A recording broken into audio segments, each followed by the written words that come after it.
اونچی کہو قرآن و سنت سے وابستہ رکھنے کی، ہاتھ بلند کر کے کہو ہم نے قرآن و سنت سے وابستہ رکھنے کی قسم کھائی ہے۔ دنیا کا کوئی شخص ہم سے غیر شریعت کو شریعت منوا سکتا نہیں۔ انگوٹھے لگا دیے، جنگ میں مضمون چھپاؤ، لوائے وقت میں چھپا، آسان لائی زہر کی کیا حیثیت، اور جیم بھی ٹھیک دال بھی ٹھیک۔ اور ایک مولوی صاحب نے کہا انگریز کے قانون سے تو اچھا ہے۔ میں نے کہا نہیں، حضرت علی مرتضیٰ نے کہا تھا کلمۃ حق ارید بہا الباطل، بعض دفعہ سچی بات کہہ کے مراد جھوٹی ہوتی ہے۔ انگریز کے قانون سے اچھا نہیں ہے۔ مجھ سے نوائے وقت کے نامہ نگار نے پوچھا کیوں؟ جواب چھپا، میں نے کہا انگریز کے قانون کو ہم نے کفر سمجھ کے مانا تھا، محمد کی شریعت سمجھ کے نہیں مانا تھا۔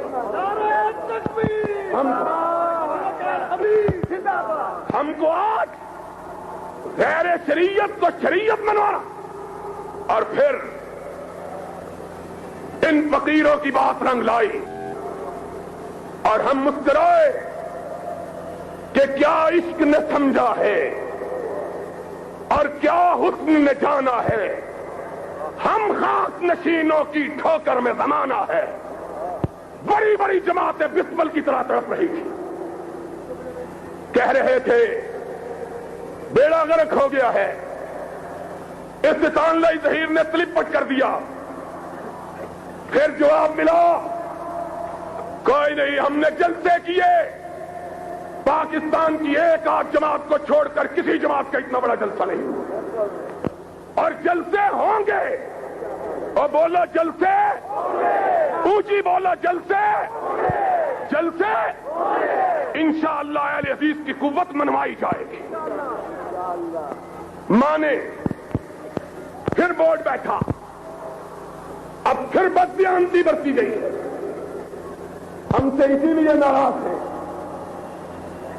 ہم سے اسی لیے خفا ہیں کہ دنیا کا کوئی شخص ہم کو ورغلا نہیں سکتا، بہلا نہیں سکتا۔ اور حضرت صاحب وہ ہیں کہ شاعر نے کہا تھا کھلونے دے کے بہلائے گئے ہیں، تمناؤں میں الجھائے گئے ہیں۔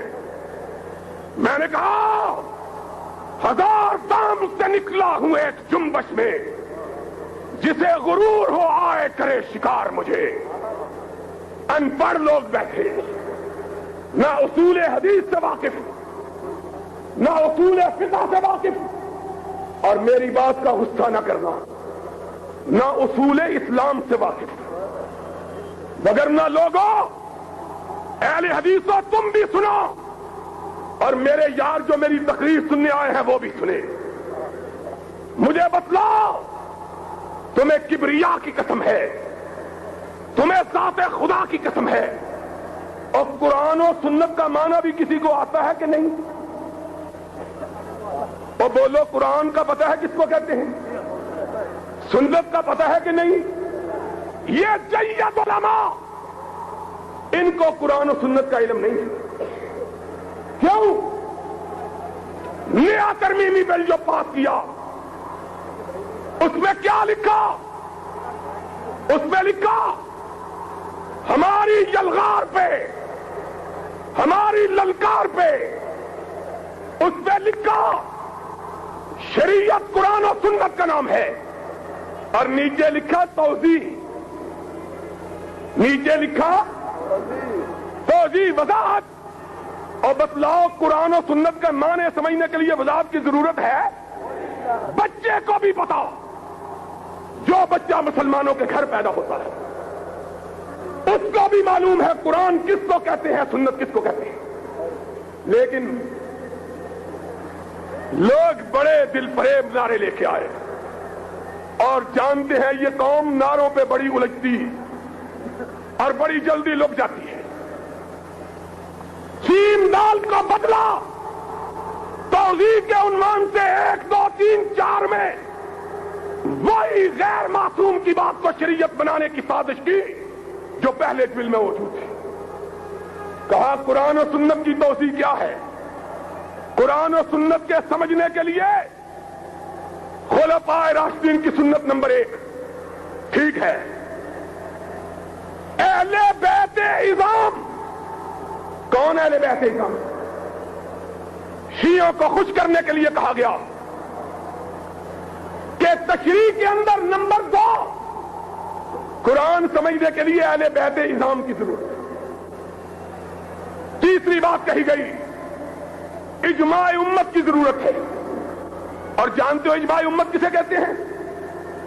اجماع امت نام ہے قومی اسمبلی کے ممبروں کا. یہ ممبر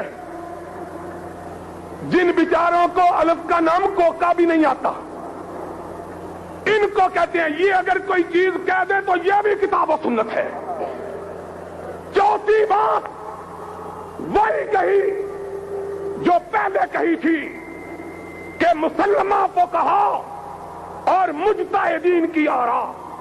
اور یارو ایک سادہ سوال سن جاؤ، یہ قرآن و سنت کے ماخذ ہیں، یعنی قرآن و سنت نیچے یہ چیز. اور مجھے بتلاؤ ابو بکر نے قرآن سمجھا ہے کہ نہیں؟ فاروق نے قرآن و سنت کو سمجھا ہے کہ نہیں؟ ذوالنورین نے قرآن و سنت کو سمجھا کہ نہیں؟ علی مرتضیٰ نے قرآن و سنت کو سمجھا کہ اس وقت کون سے فقہا تھے جن کی رائے کی روشنی میں سمجھا تھا؟ بتلاؤ. جاؤ، بس ایک نگاہ پہ ٹھہرا ہے فیصلہ دل کا. اور پھر سن لو میری بات کہ شاید بقید عزیز یہ ساتھ نہ آ سکے. تم داستان شوق سنو اور سنائے ہم. اس غدار سے، رسول اللہ کے اس غدار ضیاء الحق سے اسلام کے نفاذ کا مطالبہ کرتے ہو، جس نے محمد الرسول اللہ سے بے وفائی کی ہے.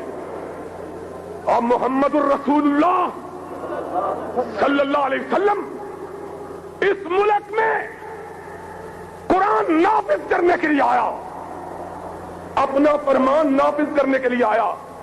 یہ قرآن و سنت کو مذاق بنانے کے لیے آیا ہے. اس نے کیا کیا؟ اس نے اس ملک میں حدود آرڈیننس نافذ کیا.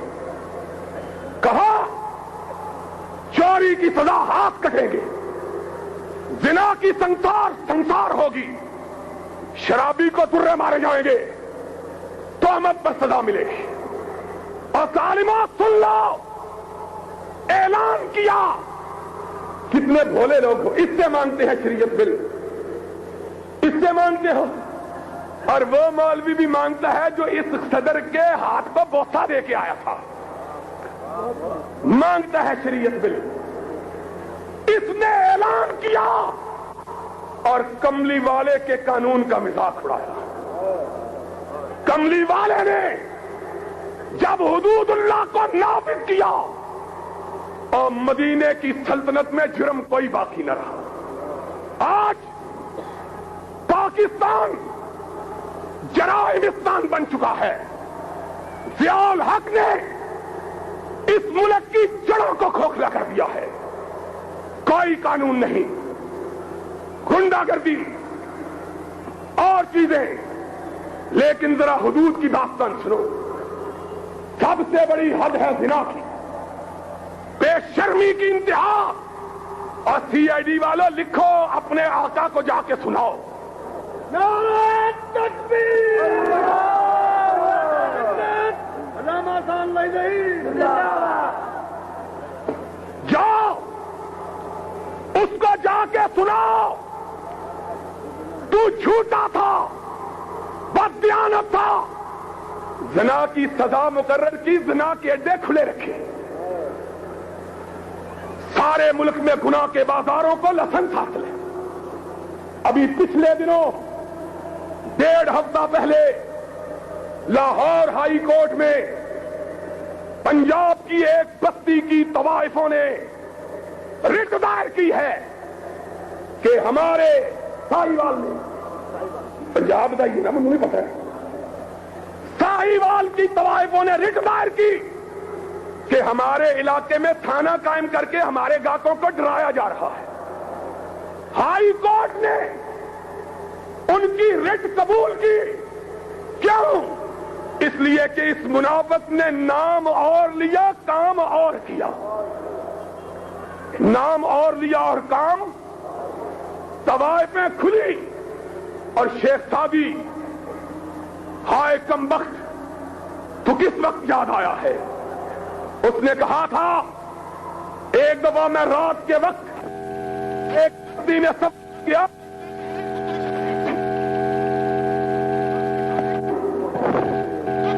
ہوئی، میں اجنبی گزرا، کتے مجھ کو کاٹنے کے لیے دوڑے، میں نے پتھر اٹھانا چاہا، پتھر نے زمین کا ساتھ چھوڑنے سے انکار کر دیا.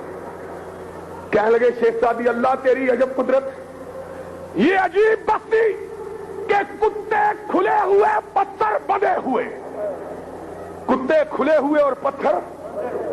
طوائفوں کو اجازت ہے، زنا کی سزا مقرر ہے. سبحان اللہ. شراب قومی اسمبلی کے اندر اس ضیاء الحق کے وزیر پیداوار نے اعلان کیا کہ ضیاء الحق کی حکومت میں سن 86 کے اندر پاکستان میں اتنی شراب پیدا ہوئی ہے جتنی 39 سال میں کبھی نہیں بنائی گئی، اور جتنی 39 سال میں کبھی. میرے آقا نے کیا کہا تھا؟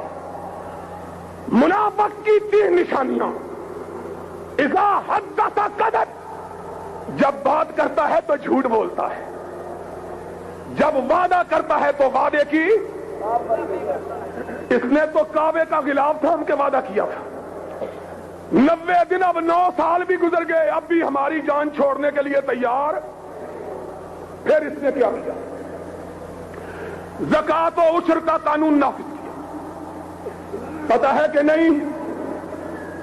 اس قانون کو سرکاری اور درباری ملاؤں کے خریدنے کے لیے وقف کیا. آج میری مسجد کا مدرسہ، ایک حیرت کی بات سن لو، دھیان سے، سارے ملک کے مدرسوں کو گرانٹ ملتی تھی.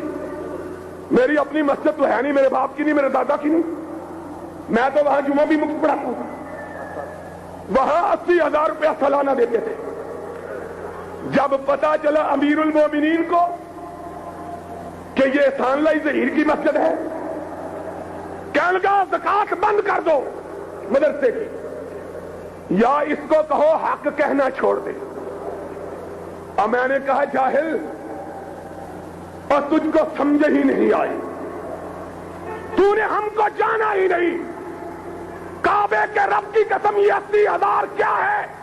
80 لاکھ ہو، 80 کروڑ ہو، 80 ارب ایک طرف ہو، محمد کی بات ایک طرف ہو، میں 80 ارب کو اپنے بوٹ کی ٹھوکر پہ رکھوں گا.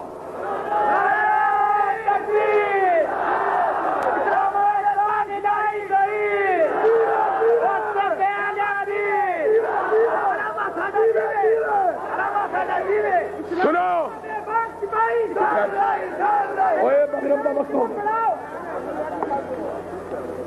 80,000 میر صاحب میرے مدرسے کے منتظم آئے. میں نے ان کو کہا ضیاء الحق کہتے ہیں 80,000 کے بدلے میں حق کہنا چھوڑ دو. اس کو کہو احسان اللہ ظہیر جمعیت اہل حدیث سے تمہیں چندہ کر کے 80 لاکھ دے دیتا ہے، تو ہماری جان چھوڑ دے. ہم سے لے لو، ہم سے لے لو 80 لاکھ، ہماری ہماری جان چھوڑ دو. اس نے یہ حشر کیا. اپنے ہواری ملا ایک مدرسے کو 3 لاکھ روپے دی. میں نے کہا اس میں تو ایک بچہ بھی نہیں پڑھتا. کہنے لگا میں خود دیکھ کے آیا ہوں، اس میں بڑے بچے تھے. میں نے کہا کن کے بچے تھے؟ کہنے لگے محلے والوں کے. میں نے کہا پھر ان کو کیوں دیتے؟ کہنے لگے جی صدر صاحب سے حمایتی جو نے، صدر صاحب ہر چوتھے